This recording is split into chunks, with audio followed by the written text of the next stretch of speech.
সত্যিই কি তাহলে গরিব ঘরের রাজপুত্র নাটকটি শেষ হয়ে গেল, নাকি সামনে আমরা গরিব ঘরের রাজপুত্রর আরো কিছু এপিসোড দেখতে পারবো? সবকিছুই আজকের এই ভিডিওর মাধ্যমে আপনারা জানতে পারবেন, তাই চ্যানেলটি সাবস্ক্রাইব করে আমাদের সাথেই থাকুন।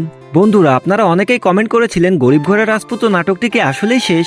হ্যাঁ দর্শক বিন্দু, গরিব ঘরের রাজপুত্র নাটকটি 43 নম্বর এপিসোডটা দিয়ে শেষ হয়ে গেছে। কিন্তু আপনারা একদমই মন খারাপ করবেন না, কেননা আপনাদের জন্য অনিকার মেঘলাকে নিয়ে আরো একটি নাটক আসতে যাচ্ছে। আর এই নাটকের নাম দুই পৃথিবীর রাজা।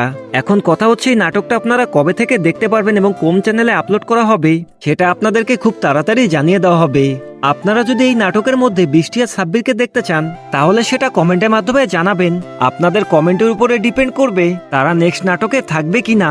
আরো একটি সুসংবাদ আপনাদেরকে জানিয়ে দেই, দুই পৃথিবীর রাজা নাটকে খুব সম্ভবত শান্ত এবং লামহা থাকতে পারে। যদি সত্যি সত্যি লামহা আর শান্ত এই নাটকের মধ্যে থাকে তাহলে কিন্তু নাটকটা আগের থেকে অনেক বেশি সুন্দর হয়ে যাবে। দর্শকবৃন্দ, আপনাদের কি মনে হয় সেটা কমেন্টের মাধ্যমে জানাবেন।